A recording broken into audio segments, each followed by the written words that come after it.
Now we kickstart our bulletin with dozens of families in Garissa whose homes have been destroyed or swept away by floods are trying to pick up the pieces. Some of flood victims have found refuge in temporary rescue centers, and NTV's Yusuf Mahat Abdi visited some of the centers and now reports on the plight of the families who each have no access to basic necessities.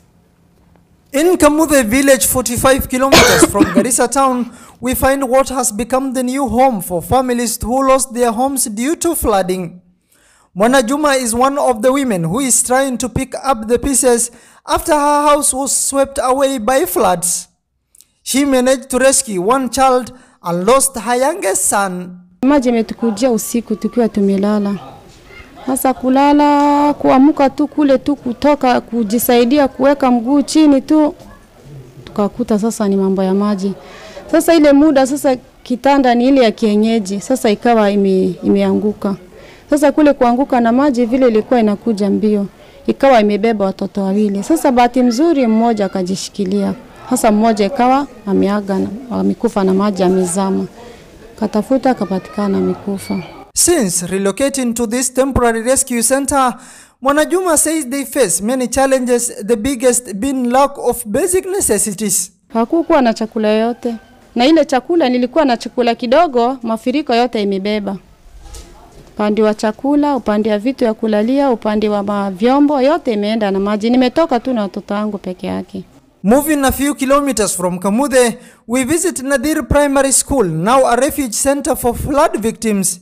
Here we meet Habiba Kuso, a mother of 9, prepare some beans for her children. It is the only food she has, having lost her farm, her sole source of income, and all her livestock to the floods. I am currently staying at the school with my 9 children after our homes and farms were swept away by the floods. We don't have anywhere else to go, and though we've been here for 5 nights, we are facing a lack of food. We are relying on the mercy of God.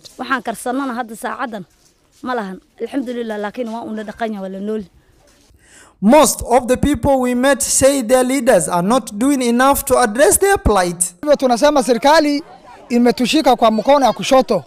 Tunataka serikali iangalie wananchi yake, si ile wakati ya campaign peke yake. Ile wakati ya shida serikali lazima iangalie watu yake na wasaidie wananchi ya Kenya. Action Aid Kenya delivered essential relief food to families residing in displacement camps. We've managed to distribute food and non-food items for 80 households in 3 locations that are in Nanigi Ward, Fafi Sub-County, with the major beneficiaries being women. As we know, when disasters happen, the people who are most vulnerable and are at risk are women and children. Sections of the main road from Nairobi to Garissa have been destroyed, making it difficult for traders to transport goods to Garissa. On the ground, the price of commodities has nearly tripled. I'm posing a big policy question to the government. The same way they have been able to regulate and control fuel prices is the same way we also expected them to come up with a policy to make sure that they are able to regulate food prices. Because right now food is very expensive, and now you can imagine somebody who has been living in an IDP camp, they are not able to buy food because the prices have tripled, which is very unfortunate. And I think the government must take stern action against this business community. Residents are advised to remain vigilant and refrain from attempting to cross flooded areas.